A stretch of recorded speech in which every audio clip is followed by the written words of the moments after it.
예배 바로 시작하도록 하겠습니다. 우리 시작하기 전에 함께 기도로 마음 좀 정리하시고 시작하도록 하겠습니다. 제가 기도하겠습니다. 하나님 아버지 감사합니다. 아버지 이 시간 가운데 저희 청대부 모여서 함께 예배드리고 찬양합니다. 하나님 온전히 하나님께 드려지는 예배와 찬양이 될 수 있도록 주님 이곳에 역사하여 주시옵시고, 우리가 힘든 가운데 하루 종일 교회에서 지친 가운데 주님 힘을 얻어갈 수 있는 그런 자리 될 수 있도록 하여 주시옵소서. 사랑이 많으신 예수님 이름으로 기도드립니다. 아멘. 우리 함께 주나와 함께 하시니 신나게 찬양하면서 나아가도록 하겠습니다. 네.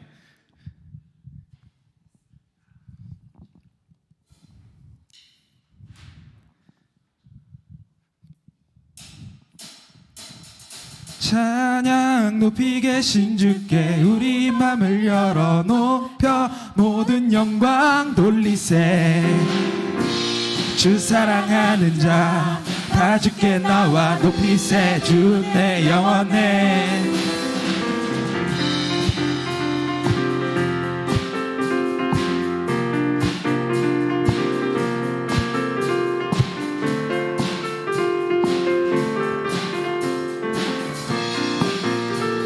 주 나와 함께 하시니 주 나와 함께 하시니 부족함 없네. 그가 나를 이끄시니 주 따르네. 의의 거리로 날 인도하네.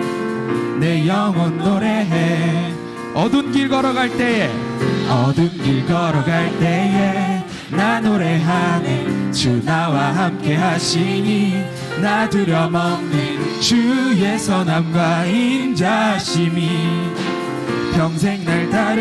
우리 처음부터 찬양합니다. 주 나와 함께 하시니 주 나와 함께 하시니 부족함 없네. 주가 나를 이끄시니 주 따르네. 의의 거리로 날 인도하네. 내 영혼 노래해. 어두운 길 걸어갈 때에 나 노래하네. 주 나와 함께 하시니 나 두려움 없네. 주의 선함과 인자심이 평생 날 따르리. 찬양 높이 계신 주께 우리 맘을 열어 높여 모든 영광 돌리세. 주 사랑하는 자 다 주께 나와 높이세. 주 내 영혼. 찬양 높이 계신 주께 우리 맘을 열어 높여 모든 영광 돌리세. 주 사랑하는 자 다 주께 나와 높이세. 주 내 영혼에. 1절에 주 나와 함께 하시니 부족함 없네. 그가 나를 이끄시니 주 따르네. 의의 거리로 날 인도하네. 내 영혼 노래해. 어두운 길 걸어갈 때에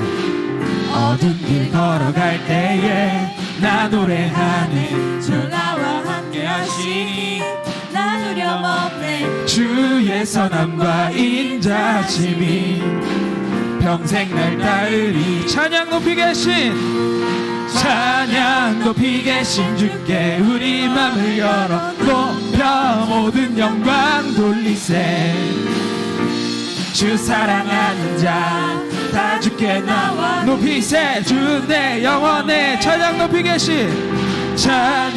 높이 계신 주께 우리 맘을 열어 높여 모든 영광 돌리세. 주 사랑하는 자 다 주께 나와 높이세. 주 내 영혼에. 찬양 높이 계신 주께 영광. 우리 주 아버지 주의 나라 주의 영광 영원히. 찬양 높이 계신 주께 영광. 우리 주 아버지 주의 나라 주의 영광 영원히. 여러분 목소리로 한번 고백할까요? 찬양 높이 계신 계신 주께 영광 우리 주 아버지 주의 나라 주의 영광 영원히 찬양 높이 계신 주께 우리 맘을 열어 높여 모든 영광 돌리세. 주 사랑하는 자 다 주께 나와 높이세. 주 내 영혼 찬양 높이 계신 주께 우리 맘을 열어 높여 모든 영광 돌리세. 주 사랑하는 자 다 주께 나와 높이세. 우리 마지막으로 찬양합니다. 우리 맘을 열어 높여 모든 영광 돌리세.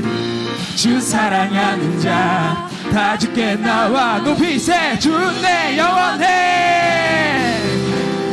우리 박수 하나님께 영광의 박수 올려드리시겠습니다.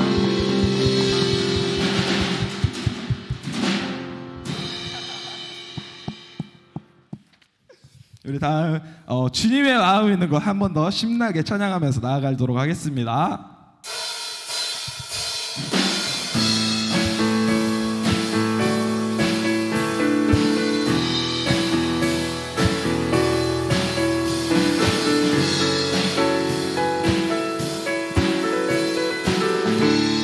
주님의 마음 있는 곳,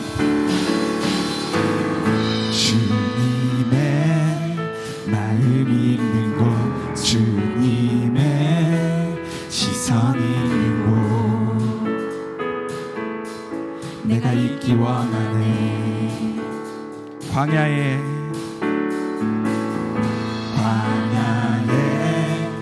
꽃을 피우시고 사막에 강물을 내시는 주의 놀라운 손길. 푸른 마르고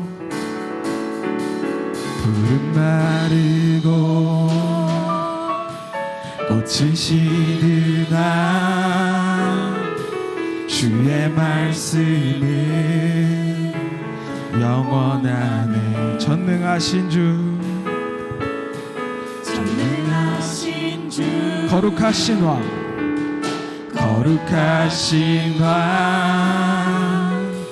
주님의 말씀 이루시네. 나의 맘 주의 성전이 되어 영원한 주의 말씀을 향해 주의 마음 있는 곳으로 나의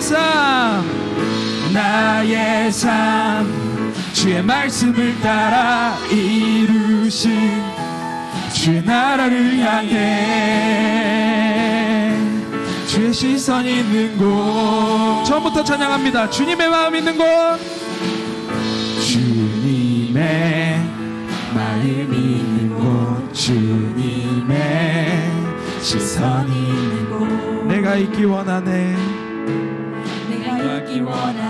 광야에 꽃을 피우시고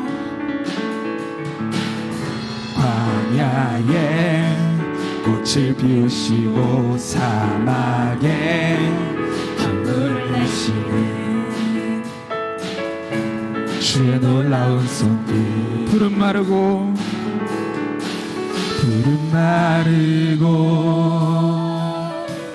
꽃은 시드나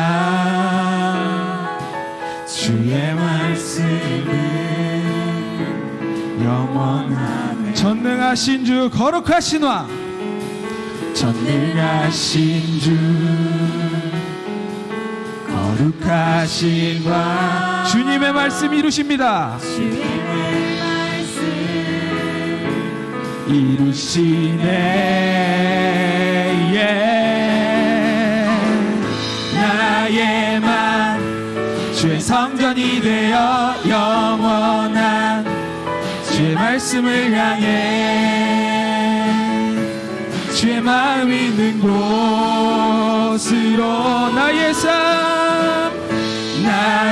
삶 주의 말씀을 따라 이루시네. 이루신 주의 나라를 향해 주의 시선 있는 곳 주님의 마음 있는 곳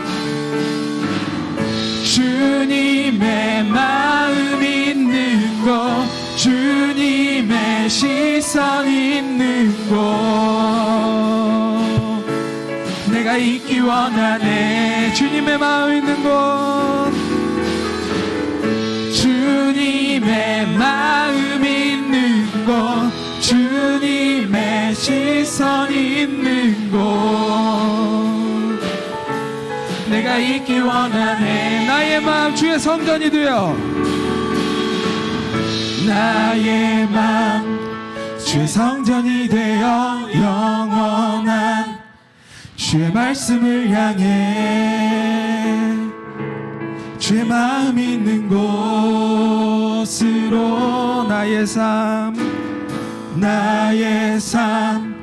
주의 말씀을 따라 이루실 주의 나라를 향해 주의 시선 있는 곳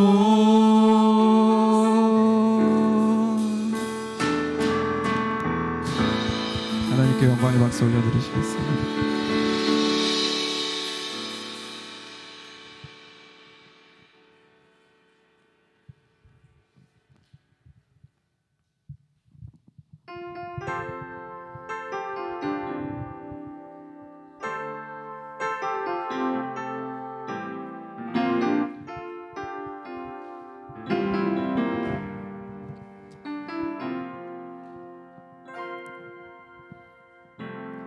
내가 사마리아에 가는 이유는 그곳에 울고 있었던 내가 있어서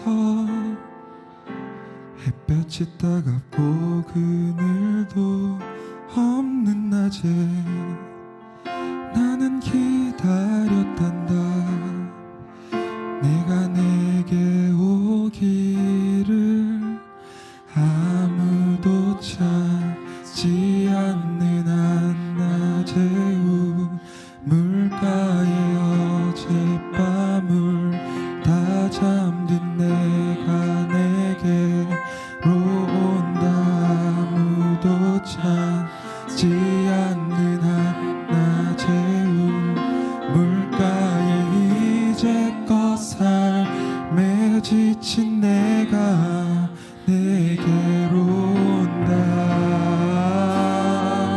나는 사마리아 여인에게 말을 건다 기쁨에 참 말을 건다 하늘 보자 내려놓고 그래 여기에 왔다고 넌 내게 다시 이리 재촉한다 그 물을 내게 달라 한다 넌 이미 보았다 그 물이 여기에 바로 내 안에 있어. 우리 처음부터 함께 찬양합시다 내가 사마리아에 가는 이유는 그곳에 울고 있었던 내가 있어서 햇볕이 따갑고 그늘도 없는 낮에 나는 기다렸단다 네가 내게 오기를 아무도 찾지 않는 한낮의 우물가에 어젯밤을 다 잠든 내가 내게로 온다 아무도 찾지 않는 한낮의 우물가에 이제껏 삶에 지친 내가 내게로 온다 나는 사마리아 여인에게 말을 건다 기쁨에 참 말을 건다 하늘 보좌 내려놓고 그래 여기에 왔다고 넌 내게 다시 이리 재촉한다. 그 물을 내게 달라 한다. 넌 이미 보았다. 그 물이 여기에 바로 나는 사마리아 여인에게 말을 건다. 기쁨의 참 말을 건다. 하늘 보좌 내려놓고 그래 여기에 왔다고. 넌 내게 다시 이리 재촉한다. 그 물을 내게 달라 한다. 넌 이미 보았다. 그 물이 여기에 바로 내 안에 있어.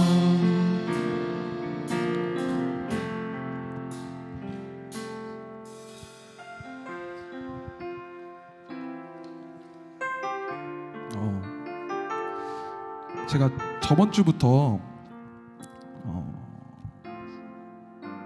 피곤한 줄 알았는데 그게 나아지지가 않더라고요. 기분이 되게 공허하고 막 외롭기도 하고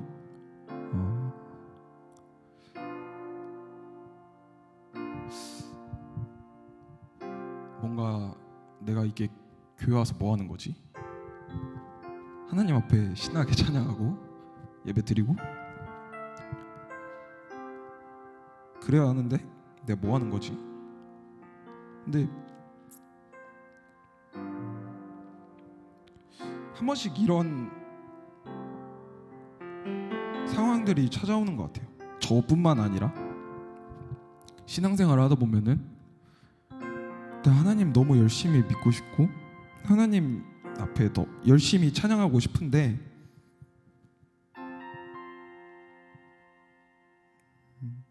항상 부족한 제 모습을 항상 비판하고 있는 것 같아요.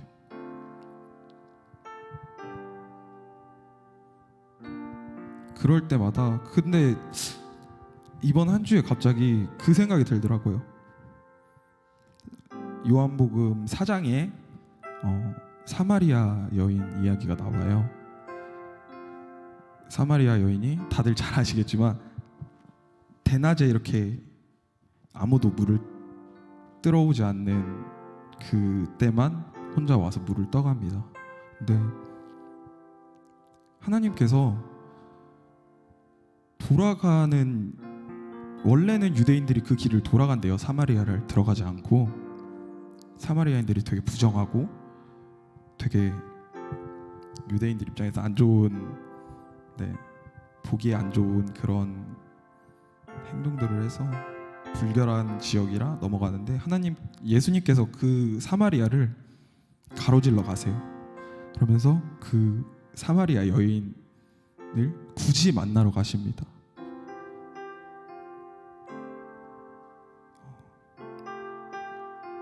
내가 되게 비참해 있는 상황이 그 사마리아 여인 같은 모습인 거예요. 제가 그 구절을 묵상하면서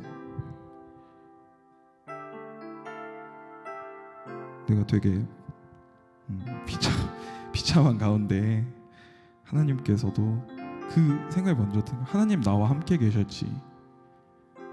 내가 뒤만 돌면 하나님이 보였지. 근데 나는 왜 앞만 보고 가고 있었지? 내가 뭐 때문에 자르려고 하고 있었지? 사람들은 이런 걸 번아웃이라고 한대요. 너무 앞만 보고 가다가 내가 생각한 목표만을 보고 가다가 지쳐서 쓰러지는 사람들이 되게 많다고 들었어요. 저도 그런 번아웃을 여러 번 경험하는데 항상 이렇게 하나님이 뒤에 계시더라고요. 그래서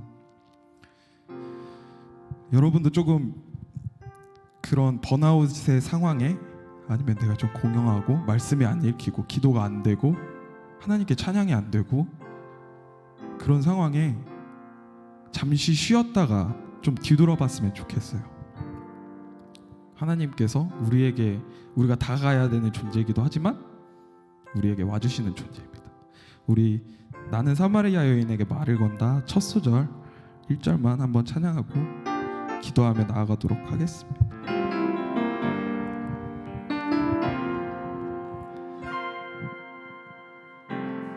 내가 사마리아에 가는 이유는 그곳에 울고 있었던 내가 있어서 햇볕이 따갑고 그늘도 없는 낮에 나는 기다렸단다. 내가 내게 오기를. 우리 함께 이 시간 기도로 나아가도록 하겠습니다. 이 시간 함께 기도할 때 내가 너무 앞만 보고 가진 않았나? 이 세상을 살아가면서. 그래서 내가 지쳐 쓰러지고 포기하고 싶을 때 내가 하나님을 묵상한 적이 있나? 아니면 내가 세상의 것에 좀 더 의지해서 술과 담배와 때로는 친구와 만나서 그런 푸는 걸로만 그런 상황들을 접하지 않았나? 이런 걸 한번 생각하면서 함께 회개하는 기도를 했으면 좋겠습니다. 이 시간 함께 기도할 때 내가 그런 하나님을 먼저 찾지 않고 세상의 것을 먼저 찾았다는 것을 고백할 수 있는 시간이 됐으면 좋겠습니다. 우리 함께 기도로 나아갑니다.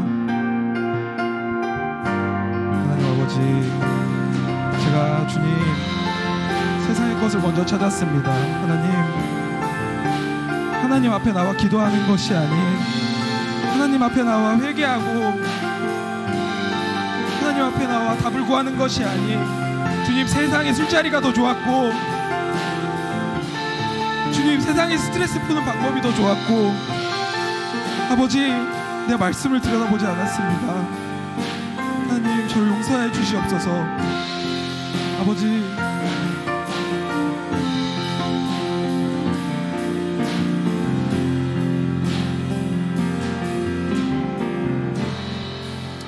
살아계신 하나님 감사합니다. 오늘도 우리를 이 자리에 불러주셔서 주님을 찬양하고 예배할 수 있게 허락하여 주신 그 주님의 은혜에 감사드립니다. 우리가 말씀 듣기 쉬지 않고 주님을 배워나가기에 부족함이 없을 수 있도록 주님 도와주시옵고 이 시간 가운데 주님 홀로 영광 받으시는 시간 될 수 있도록 주님 도와주시옵소서. 살아계신 예수 그리스도의 이름으로 기도드렸습니다. 아멘. 제가 지금부터 딱 2분 정도 창세기 6장을 읽을 시간을 드릴게요. 6장을 한번 잘 읽어보시고 딱 2분 드리겠습니다. 시간이 많이 없는 관계로 딱 2분 드릴 테니까 6장 함께 보고 자율로 읽으세요. 자율로 읽으시고 시작해보는 걸로 하겠습니다. 창세기 6장입니다.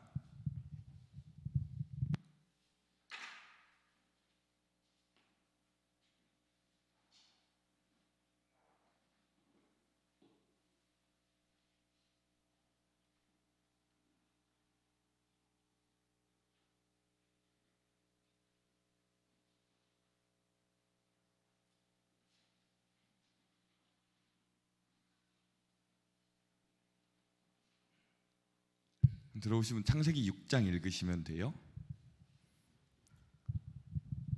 6장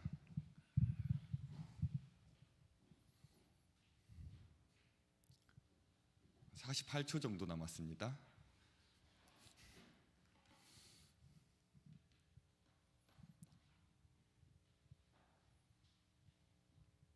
(10) 9 8 7 6 5 4 3 2 됐습니다. 이 분위기에서 찬양 말씀 전한다는 게 쉽지 않네요.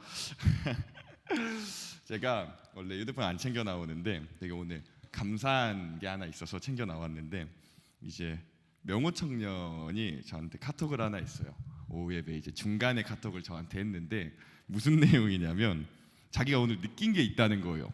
찬양을 하면서 오늘 여기도 되게 뛰면서 명호청이 기쁘게 찬양했거든요. 근데 자기가 오늘 느낀 게 제가 그대로 읽어드릴게요. 명호 청년이 보낸 그대로. 근데 오날 내가 느낀 게 그거긴 해. 너가 맨날 그 지랄했잖아. 노래가 신나서 뛰는 게 아니라고. 근데 뭔 말인지 알 것 같대요. 그냥 찬양이 신나서 뛰는 게 아닌 것 같다라는 이야기를 하더라고요.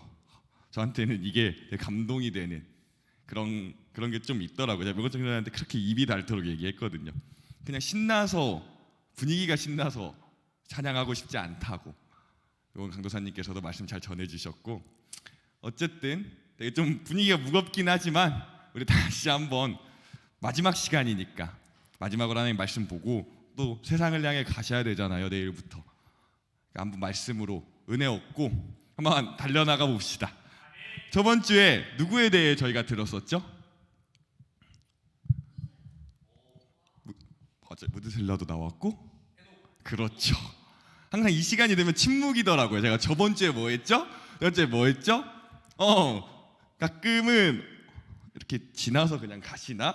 라는 생각이 들 때가 있어요. 오늘 읽으신 이 6장 말씀도 노아에 대한 이야기를 제가 할 거예요. 노아는 당대의 완전한 자였고 하나님과 동행하였다라고 나오는데, 과연 이 동행이, 저번 주에 짧게 본 에녹이 그렇게 동행했다지만 그 동행이 무엇인지에 대해서 좀 자세히 살펴보려고 합니다. 우리가 기독교인이라고 하잖아요. 기독교인이라는 것은 어떤 의미를 가지고 있을까요? 우리가 생각해 보신 적 있으세요? 내가 기독교인이라는 게 무슨 의미를 가지고 살아가나에 대해서 아마 생각해 보시지 않았을 거라고 생각해요. 그 의미란 무엇이냐면, 우리가 세상을 살아가는 데 있어서 나의 삶의 기준이 하나님이라는 뜻을 가지고 있습니다. 그런데 우리가 여기서 하나님이 기준이라고, 하나님이라고 말할 때 이것을 조금 생각해 보아야 할 필요가 있어요. 내가 예수를 믿는다고 할 때 가장 중요한 것은 내가 믿는 것도 아니고 내가도 아니고 믿는 자, 믿는다는 것도 아닙니다. 예수를 믿는다는 것이 중요한 것입니다. 무슨 말인지 이해되시나요? 이 말이 왜 이렇게 중요하냐면, 이제 어떤 걸 믿냐, 가운데 들어간 어떤 것을 믿느냐에 따라 우리의 정체성이 달라지거든요. 우리 아이덴티티, 아이디라고 하죠. 아이덴티티가 완전히 달라져요. 믿는다는 내 신념이죠. 믿는다는 것이 중요한 것이 아니라, 어떤 뜻이냐면, 다른 말로 한다면 이 성경을 믿는다라는 뜻이에요. 나는, 우리가 믿는 하나님은 그냥 우리가 생각하는, 그냥 하나님께서 만든 세상, 그런 추상적인 하나님이 아니라는, 성경에서 말하는 하나님을 찾아가고 그 하나님을 나는 믿고 성경에서 말하는 삶의 기준에 따라 나는 따라간다 라고 말할 수 있을 때 내가 기독교인이라고 말할 수 있는 거예요. 물어보시잖아요, 다들. 종교 있냐? 교회 다니냐? 저 교회 다녀요 라고 쉽게 말할 수 있는 게 아니에요. 내가 하나님을 따라간다, 내가 하나님과 동행한다라는 것은 어떤 의미를 가지고 있냐면, 단순히 윤리 도덕적인, 그냥 하나님과 동행한다, 나는 그런 도덕적인 개념을 말하는 게 아니라, 나는 성경이 말하는 방법대로 살아가고 내 삶에 어떤 문제가 터졌을 때 성경이 말하는 기준을 가지고 와서 나의 삶을 점검할 거고, 내 삶의 기준과 진리가 성경입니다 라고 말할 때 하나님과 동행한다라는 뜻을 가집니다. 예수님이 뭐라고 말씀하시죠? 나를 사랑하는 자가 내 계명을 지킬 거래요. 그것이 창세기 5장 에녹이 하나님과 동행했다는 것이 뭐 다른 게 아니라, 에녹의 아들, 아까 자윤나가 말했던 것처럼 무드셀라가 죽을 때 심판이 임하리라 라는 말씀을 믿고 자기의 무드셀라를 기준으로 모든 시간을 조정하고 살아가는 하나님과 동행한 이 삶이라는 거죠. 좀 바보스러울 수 있죠. 대단한 진리가 아니잖아요. 전 제가 요즘 되게 바보 같다라는 생각이 들 때가 많아요. 뭔가 조그만한 것에도 타협을 보기가 싫어지는 게 있는데, 세상 사람들이 보면 나 진짜 바보 같겠다라는 생각이 들 때가 되게 많더라고요. 그러나 중요한 건 이거죠. 나는 하나님이 말씀하시는 걸 믿기 때문에, 그게 하나님의 말씀이기 때문에 나의 삶의 기준이 된다라는 거죠. 이 선악과를 먹으면 죽으리라는 것을 다른 사람이 말하면 상관없잖아요. 뭐 이 물 마시면 죽을 거야, 제가 말하는 게 뭐가 그렇게 중요하겠어요? 아무도 안 듣죠. 근데 하나님이 말씀하시는 걸 믿기 때문에 그게 기준이 되고 나아갈 수 있다라는 것입니다. 이것이 하나님의 말씀이기 때문에 그래서 동행한다라는 뜻을 가지거든요. 선악과를 먹은 순간 하나님의 말씀이 기준이 아니고 동행을 하지 않게 됐기 때문에 하나님이 아담과 하와를 에덴 동산에서 내쫓으시죠. 우리가 하나님과 동행한다는 것을 추상적으로 생각하지 마세요. 오늘 성경이 말하는 것, 에녹이 하나님과 동행했다는 것을 간단히 5장에 설명하고 말씀에서 모든 사람이 홍수로 죽을 때 죽지 않은 노아 이야기가 나오는 거거든요. 그가 하나님과 어떻게 동행했는가 오늘 본문에서 말씀해 주고 계십니다. 오늘 본문에서 노아를 이렇게 소개하면서 시작을 하는데요. 이것이 노아의 족본이라. 노아는 당대의 완전한 자라. 그가 하나님과 동행하였으며 세 아들을 낳았으니 세 아들의 이름은 셈과 함과 야벳이요. 정확히 알고 있어요. 여기에 노아에 대한 모든 것이 요약되어 있다고 생각합니다. 저는 일단 이것이 노아의 족본이라고 시작을 했어요. 성경이 말하는 족보는 제가 족보에 대한 계속 이야기를 드렸죠. 그냥 단순히 한국 사람들이 말하는 것처럼 누가 누구를 낳고 이런 가계도를 의미하는 게 아니라 그 노아를 통해 하나님이 드러내고 싶은 게 무엇인가를 설명하는 게 성경의 족보라고 그랬었죠. 그래서 저번 주에 가인의 족보에서는 세상에서 잘 사는 것이 드러나고 이제 창세기 뒷부분에 가면 이것이 이삭의 족보가 나오는데 제가 이제 내일 새벽 설교에서 생각을 하고 말씀을 할 건데 이제 리브가가 임신을 하잖아요. 근데 쌍둥이를 가지잖아요. 쌍둥이의 이름은 그렇죠. 엘리트, 완전히 엘리트예요. 자, 쌍둥이는 뱃속에서부터 다퉜다. 즉 선택받은 싸움을 이삭의 자녀들이 이제 할 것이다 라고 설명하는 게 이삭에서 족보에서 나오는 특징이고, 이제 오늘 본문의 노아의 족본이라는 것은 노아를 통해서 하나님이 말씀하시고 싶으신 게 무엇인가, 노아의 족보라는 거죠. 여기서 그것을 무엇이라고 설명하냐면 첫 번째는 노아는 의인이고 당대의 완전한 자라고 설명을 하고 있어요. 그는 하나님과 동행하였고, 노아를 얘기하는 거예요. 의인이고 당대의 완전한 자, 그리고 하나님과 동행했으며. 의인이란 건 이런 뜻을 가집니다. 유교에서 지금 의인이라고 생각하면 무슨 생각이 드세요, 다들? 뭐 행실이 바른 자, 뭐 다른 사람을 뭐 잘 도와주고 뭐 이렇게 생각하는데, 유교에서 우리는 되게 유교 사상이 좀 많이 배어 있잖아요. 우리나라는 유교에서 의인은 우리가 생각할 때 참 바른 사람, 올곧은 사람이라고 사람에 대해서 말하지만 기독교에서는 이렇게 표현하지 않아요. 기독교에서 의인이란 뜻은 바르고 곧다라는 뜻을 가지고 있는데, 이게 다른 건 하나님과의 관계가 바르다는 뜻이에요. 다른 말로 한다면 이제 조금 있다가 물심판이 오잖아요. 물심판으로 심판받을 때 타락한 시대 속에, 그래서 하나님이 다 죽여버릴 수밖에 없는 그 시대 속에 하나님과의 모든 게 관계가 다 끊어진 세대 속에 노아만 하나님과의 관계를 유지했다라는 거예요. 당대의 완전하다. 이 완전하다라는 뜻은 또 무엇일까요? 여기서 완전하다는 뜻은 인간의 완전성을 말하는 게 아니죠. 노아가 완전했다라는 뜻이 아니에요. 이것은 상대적인 건데 히브리서 11장 7절에 보면 이것을 이렇게 설명해요. 믿음으로 노아는 아직 보이지 않는 일에 경고하심을 받아 경외함으로 방주를 준비하여 그 집을 구원하였으니, 여기서 경외함이란 뜻은 바로 완전한 자라는 뜻이었어요. 이 땅에서 하나님이 우리를 완전하다고 말씀하시는 건 완전하다라는 뜻이 깨끗하다, 뭐 죄가 없다라는 뜻을 이야기하는 게 아니라 죄인이지만 어떤 자를 완전하다라고 하냐면 하나님을 경외하는 자, 하나님의 말씀을 경외하는 자, 그 자를 하나님께서는 완전한 자라고 하신다라는 거죠. 적어도 노아는 타락한 시대 속에 하나님을 경외하며 살아갔다는 것을 얘기합니다. 그것을 표현하고 나서, 그러고 나서 노아의 마지막, 그는 하나님과 동행하였으며, 동행하다, 살다, 걷다라는 뜻을 가지고 있어요. 제가 너무 이 뜻을 많이 얘기하죠. 되게 중요한 거예요. 그렇지만 하나님의 말씀과 함께 살아가며 걷는다라는 것이죠. 이게 동행이라고 생각합니다. 같이 가고 있는 것.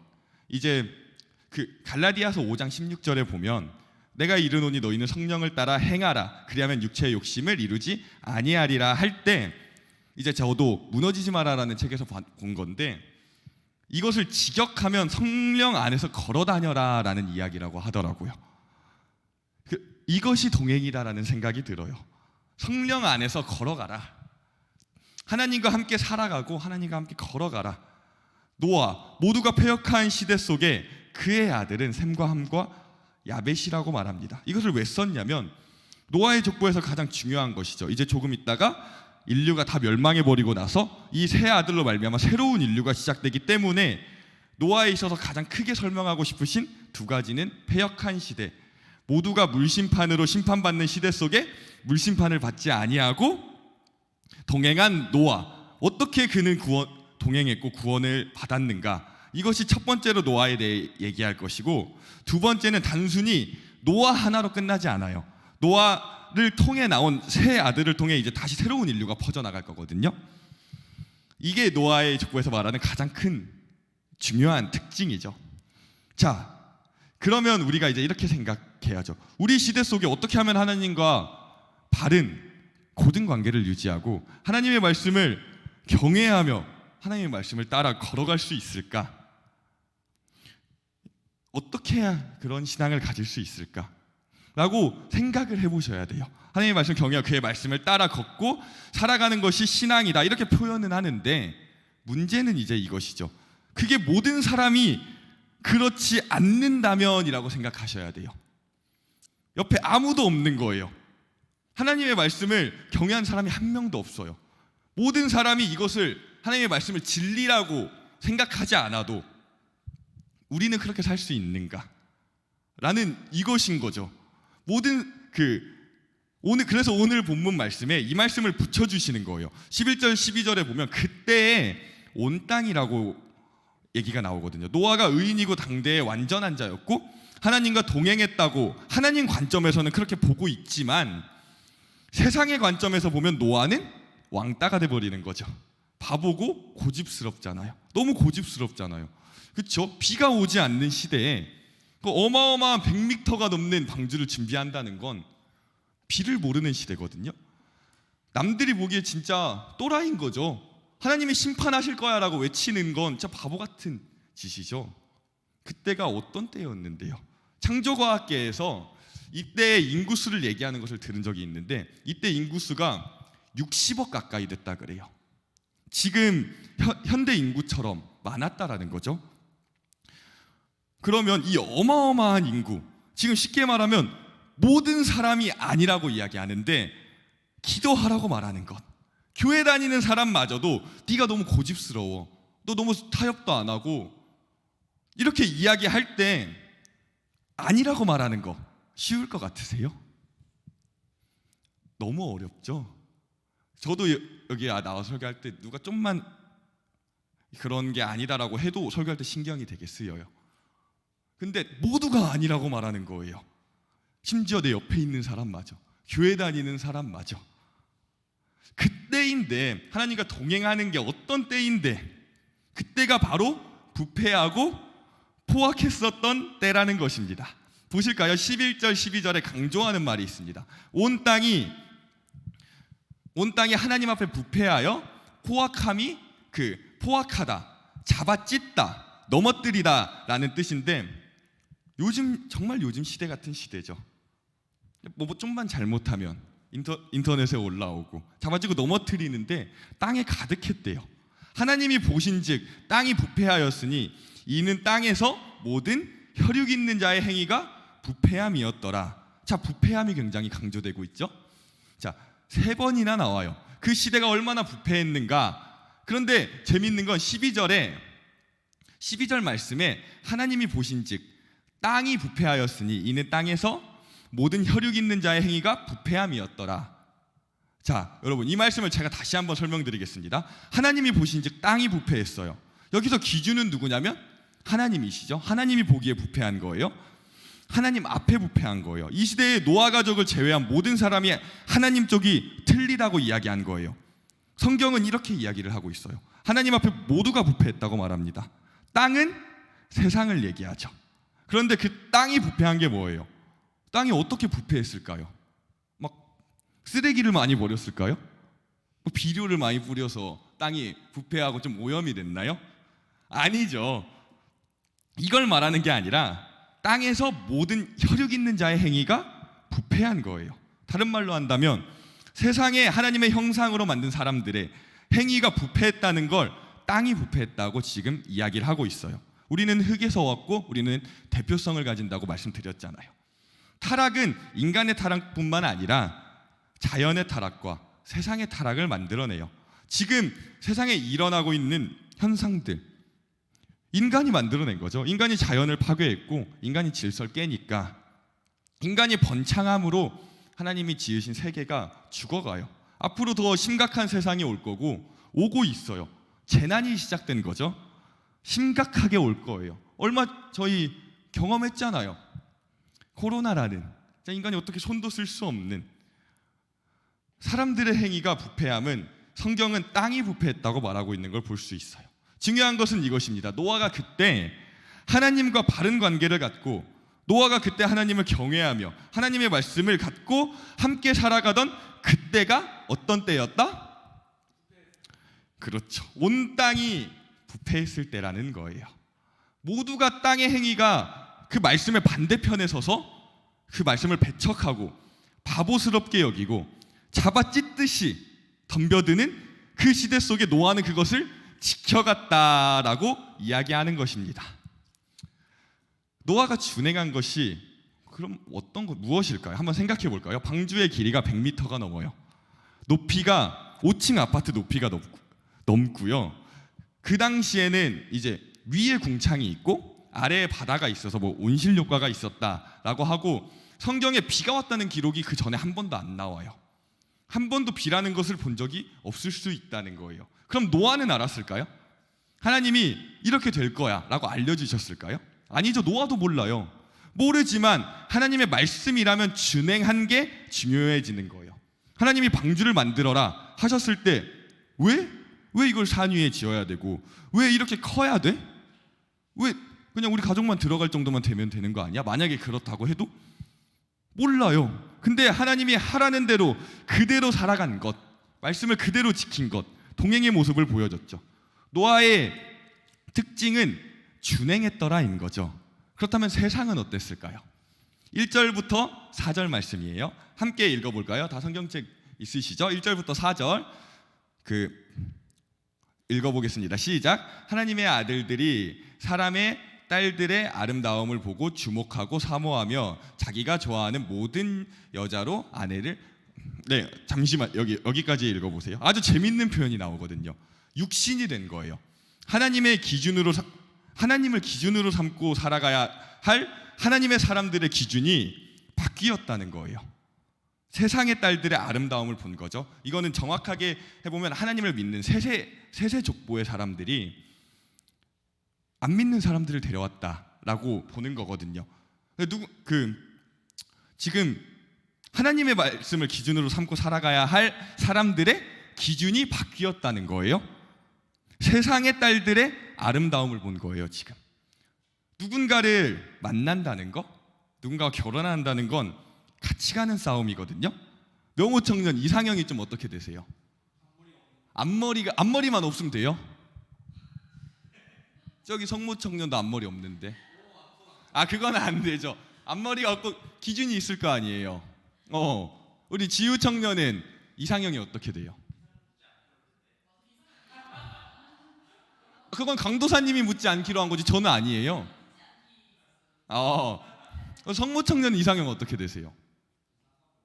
쌍꺼풀이 없었으면 좋겠다.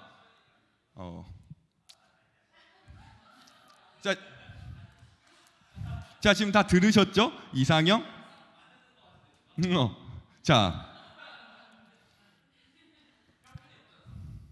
저도 없어요. 저도 없긴 한데, 자 지금 말하는 뭘 말했어요? 쌍꺼풀이 없고 앞머리가 없다. 다현 누나는 어떻게 되세요? 이상형이? 키 큰 사람. 명호청년. 키만 크면 돼요? 키만. 자, 세 사람이 동일하게 비슷한 얘기를 했어요. 외적인 걸 얘기했죠. 보여지는 것. 이상형 하면 우리가 이렇게 생각하거든요. 근데 저한테 이제 이상형이 뭐냐라고 물어보면 이 사람 어떠냐, 저 사람 어떠냐 라고 저한테 자꾸 세상적인 기준을 가지고 오시는 분이 계시는데, 저랑 천명을 엮으시는 분이 한 분 계시거든요. 그런 분이 한 분 계시는데, 정말 그 사람을 생각한다면, 그 사람을 위한다면 함부로 엮지 마세요. 그쵸. 이제 안 그러신다고 하시니까 제가 얘기할 수 있는 거예요. 그 사람을 정말 생각한다면 자기 생각대로, 자기가 보여지는 대로 아무나 엮을 수 있을까요? 그 사람을 위해 정말 기도하고 이 사람이 좋은 사람 만났으면 좋겠으면 그냥 외적으로 보여지는 거 보고 둘이 만나라 할 수 있을까요? 못하죠. 나만이 세워놓은 기준들이 있는 거예요.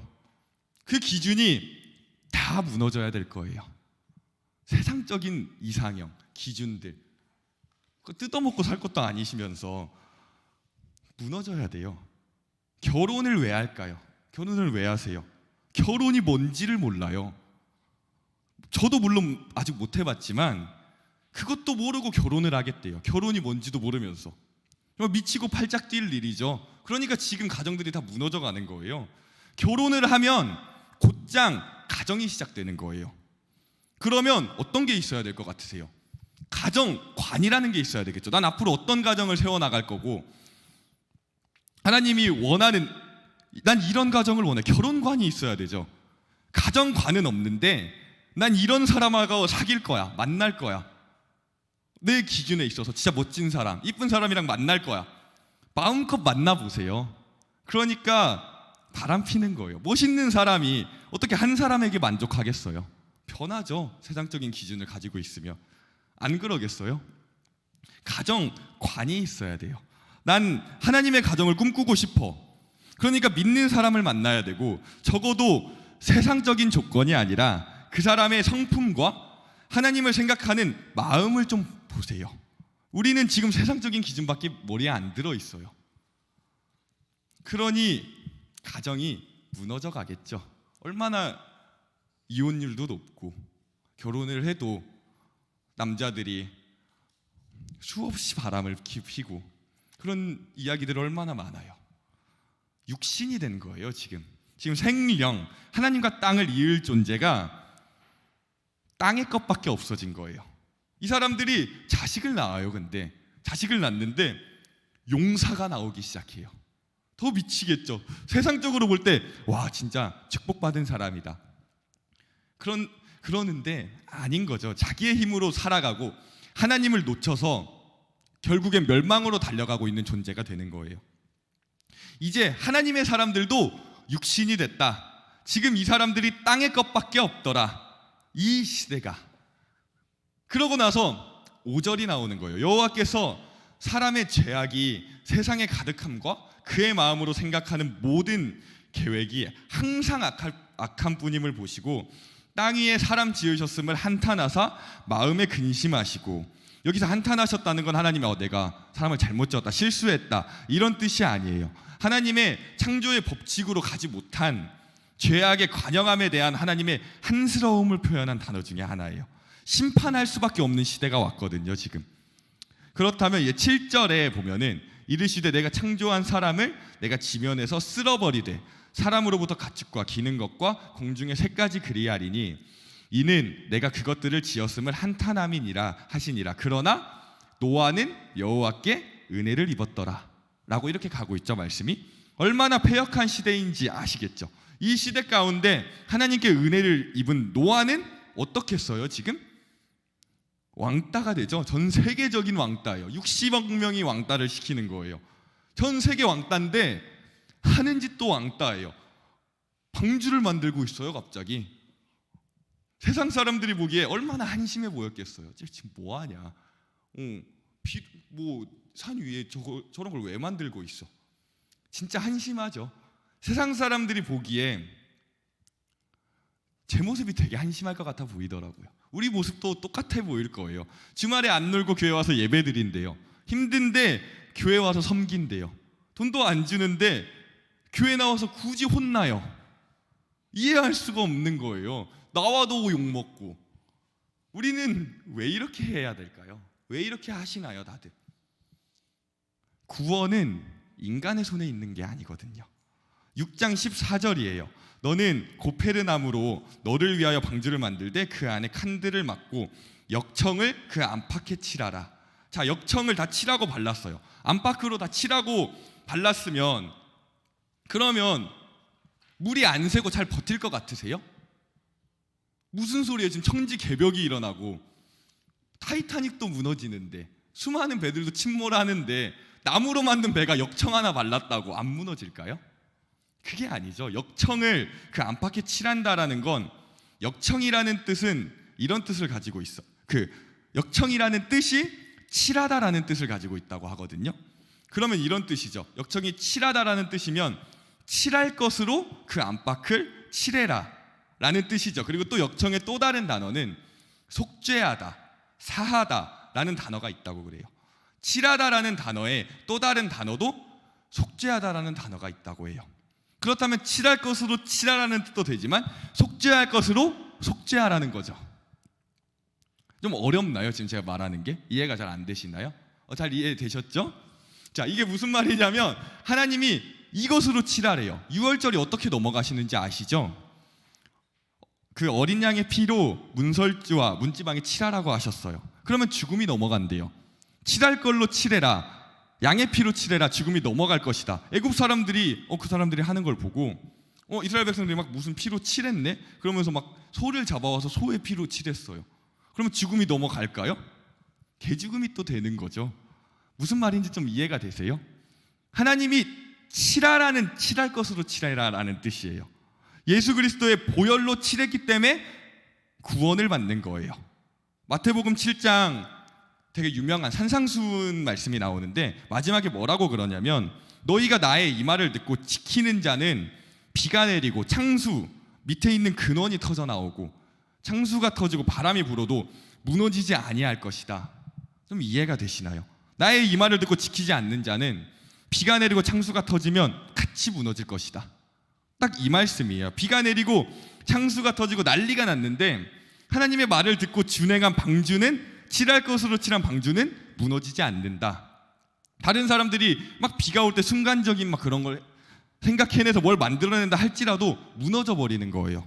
똑같은 얘기예요. 하나님의 말씀을 그대로 듣고 준행하고 지켰더니 그 방주를 통해 하나님이 구원하신다라는 뜻이거든요. 지금 우리의 구원을 어떻게 이루시는 걸까요? 마지막 이제 적그리스도가 온다라고 하거든요. 종말이 온다 하니까 사람들이 막 별 행동을 다 해요. 막 진짜 어디 가서 피해라, 막 큰 종말이 올 거다. 그 2012년인가 큰 종말이 막 온다고 했었잖아요. 지금도 저 생각이 나는데 막 진짜 사람들이 그때 막 난리를 쳤던 기억이 있어요. 막 2010 막 노스트라다무스인가 뭐 예언을 했다고 하더라고요. 뭐 행성 X가 지구를 향해서 달려오고 막 마야인의 달력에서 2012년 12월에 종말이 있을 거다라고 했다고 해요. 근데 뭐 상황상으로 뭐 이게 다 잘 맞고 있다 뭐 그러더라고요. 막 뉴스에서도 막 나왔었던 기억이 나고 막 어디에 피하자 막 그랬었던 생각이 나더라고요. 헛소리죠. 김정은이 핵폭탄 쏜다고 하면 어떻게 막으실래요? 피할 수 있으세요? 안다고 막을 수 있어요? 적그리스도가 온대요. 어떻게 막을 거예요 도대체? 성경은 뭐라고 말하는지 아세요? 적그리스도는 올 거다. 근데 칠할 것으로 칠해라. 준비할 것으로 준비해라. 그럼 피할 수 있다예요. 우리가 오는 걸 막을 수는 없지만 우리는 피할 수 있어요. 마태복음 20장에 나오잖아요. 마지막 때에 지혜롭고 충성되고 때에 따라 음식을 나눠주는 자는 복이 있으리라. 어떻게 내가 지혜롭고 내가 어떻게 충성되지? 저는 그렇지 못하는데. 마태복음 25장에 나와요. 슬기로운 여인, 미련한 여인, 열처녀 비유가 나오고 충성된 자, 달란트 비유가 나오잖아요. 이렇게 네가 산다면, 이 말씀을 따라 산다면, 노아가 말씀을 따라 준행해서 구원의 방주가 된 것처럼 너가 말씀을 따라 칠할 것으로 네가 지금 칠했다면 환난의 때에 주님이 노아를 보호한 것처럼 너를 보호할 거다. 이 약속은 내가 하는 게 아니라 하나님이 해주시는 약속이에요. 제가 지금 잠깐 놓쳐가지고, 자, 하나님이 해주시는 약속이에요. 그게 피할 길인 우리는 그럼 어떻게 해야 돼요? 칠할 걸로 칠하고 말씀을 따라 살아가세요. 그냥 말씀을 따라 살아가고, 그게 피할 길인데 딴 생각을 하니까, 저처럼 방금 딴 생각을 하니까 놓치잖아요. 빨리 5시 반까지 끝내야 되는데 딴 생각이 들어오니까 바로 놓치잖아요. 딴 생각을 하니까 문제가 되는 거예요. 간단해요. 따라 살았더니 죽음을 경험하지 않은 에녹이 나오는 거고, 말씀을 따라 준행했더니 홍수로 다 죽는 패역한 시대 속에 구원의 은혜를 입은 노아가 나오는 거고, 그 방법은 하나님의 말씀을 따라 그 길을 걸어가라예요. 그 시대가 어떤 시대인데 준행하기 쉬웠을까요? 어려웠겠죠. 어려운 정도가 아니었겠죠. 패역한 시대인데 시대가 노아를 보고 얼마나 비웃었을까요? 그래서 땅이 어떻게 부패했냐라는 것은 앞에 1절부터 4절까지 이제 설명했잖아요. 그냥 용사가 나오고 이제 사람들의 타락이 시작하고, 끝까지 이들이 어떤 문화를 가지고 있었냐, 왜 그러면 타락할 수밖에 없었냐라는 것을 설명하는 게 6장 1절부터 4절까지 나오는 말씀이에요. 여기서 뭐라고 나온다면 사람이 땅 위에 번성하기 시작한다라고 이야기를 하거든요. 창세기 1장 27절 28절 말씀이 이루어지고 있는 거죠. 너는 생육하고 번성하라는 말씀이 이루어지는데 번성이 시작됐어요. 그런데 문제는 하나님의 아들들이 사람의 딸들의 아름다움을 보고 결혼했다라고 나오고, 그들이 낳은 사람들은 뭐 네피림, 용사고 당대의 유명한 자라라고 나와요. 우리식으로 생각한다면 이제 우리 기독교 예수 믿는 사람들, 하나님의 아들들이라고 하잖아요.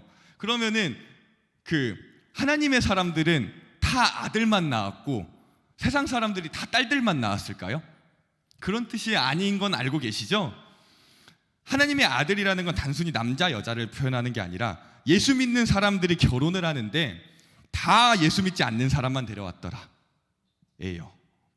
어떤 사람은 뭐 이렇게 물어봐요. 뭐 그게 뭐가 그렇게 큰 문제예요? 그럴 수 있잖아요. 뭐 그럴 수 있다라고 얘기할 수 있죠. 근데 성경은 이걸 얘기하는 게 아니에요. 여기서 가장 중요한 건 2절 말씀 이 얘기예요. 사람의 딸들의 아름다움을 보고라고 이야기를 해요. 그들이 본 아름다움이 뭐예요? 사람이 가지고 있는 세상적인 아름다움의 모습이죠. 신앙인, 영적으로 가지고 있는 아름다움을 볼 눈이 어두워지고, 영적으로 가지고 있는 아름다움을 보는 게 아니라 세상이 아름답다는 세상적 기준이 지금 왔어요. 그래서 자기들이 좋아하는 모든 여자를 아내로 삼는다고 그래요. 자기들이 좋아하는, 하나님이 기뻐하는이 아니라 자기들이 좋아하는, 되게 중요한 기준이거든요. 이게 이 자기들이 좋아하는을 직역으로 해석을 한다면 그들이 선택한 모든 자 중에 아무나라고 이야기를 하는 거거든요. 결혼을 했어도 상관없는 거예요. 내가 좋아하고 선택하면 아무나 상관이 없다라는 거예요. 이런 기준이 지금 왔어요. 하나님이 만든 두 가지가 있는데 뭘까요? 하나님이 직접 만든 공동체 두 가지가 있어요. 그렇죠? 교회, 가정이에요. 나머지는 인간이 임의대로 이제 만든 거거든요. 이것만이 하나님이 만든 두 가지예요. 그러면 사탄이 공격하는 건 이 두 가지를 통해 공격을 하게 되는 거예요. 모든 가정이 온전하면 사회는 망가지지 않을 거예요. 가정이 망가지니까 지금 사회가 망가져가는 거예요. 실제로 가장 중요한 건 이거예요. 가정이 깨지면 어떤 일이 일어날까요? 사회가 깨지고 모든 게 다 깨지는 거죠. 모든 가정이 온전하면, 가정이 깨진다라는 것은 벌써 사회가 깨졌다라는 거거든요. 그래서 가인의 아들 족보에는 라멕이 두 아내를 뒀다라는, 거기서부터 이미 깨짐이 설명되고 있는 거예요. 이것을 이제 자기가 원하는 대로, 자기가 좋아하는 대로, 이 말을 넣어서 쉽게 제가 좀 말씀을 드릴게요. 자기가 좋아하는 대로 결혼해도 상관없다. 자기가 좋아하는 대로 남자라도 상관없고 여자라도 상관없다. 동성애도 상관없다. 자기가 좋아하는 대로 동물도 상관없다. 다 상관없다. 지금 이미 유럽에서는 동물과의 이제 그게 되고 있는 거 아시죠? 이런 시대가 지금 온 거예요. 우리나라는 그럼 동성애 통과 안 될까요? 더 악해질 거예요. 내가 좋아하면 다 상관없다. 이게 세상의 기준이 된 거죠. 깨지기 시작한 거죠. 지금 우리는 이런 시대를 살아가고 있습니다. 우리 이 시간 잠시 기도할까요? 잠시 나와서 안주해 주시고, 저는 지금 이 시대도 크게 다르지 않다라고 생각이 들어요. 깨져가요. 모두가 깨져가고 가정이 깨지고 심지어는 교회도 깨져가고 있어요. 그러나 청년 여러분, 노아는 하나님과 동행했습니다. 사람들의 기준이 아니죠. 하나님의 기준에서 하나님과 살아가는 게 동행입니다. 기독교가 점점 힘을 잃어가요. 사람들은 교회도 타락했다고 교회를 떠나가요. 세상 기준에 맞춰 살아가요.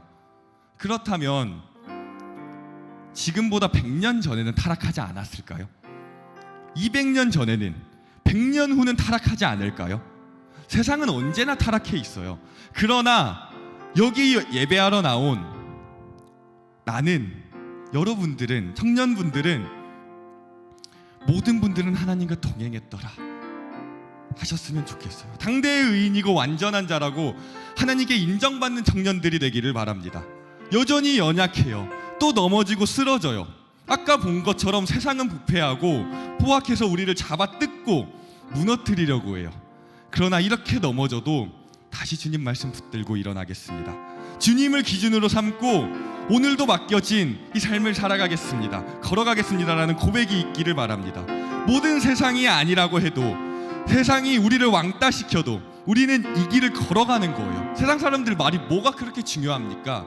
내가 하나님 안에 있는데, 내가 다시 성경으로, 말씀으로 돌아오시고 주님 앞에 나아가기를 바랍니다. 내가 좋아하는 걸 쫓는 게 아니라 성경이 원하는 걸 쫓겠습니다. 따라가서 이 시대에 노아가 방주를 만든 것처럼 이 시대에 구원의 방주의 역사를 만들겠습니다. 하나님의 백성이 되고 이 세상의 빛과 소금이 되겠습니다. 기도해 주시고, 주님, 이 세상의 기준이 아니라 하나님을 기준 삼고 하나님의 말씀을 기준 삼게 해달라고, 말씀 앞에 살게 해달라고, 노아처럼 주님의 말씀을 준행하게 해달라고 기도해 주시고, 하나님이 주신 이 가정을 내가 지켜나가겠습니다, 내 사람들 지켜나가겠습니다 라고 우리 이 시간 함께 기도하시겠습니다. 살아계신 하나님 감사합니다. 말씀 앞에 섭니다. 하나님을 바라봅니다. 그 하나님께서 우리에게 주신 그 말씀을 지켜나가고 하나님과 동행하는 시대를 살아갈 수 있는 주님 시를 허락하여 주시옵소서.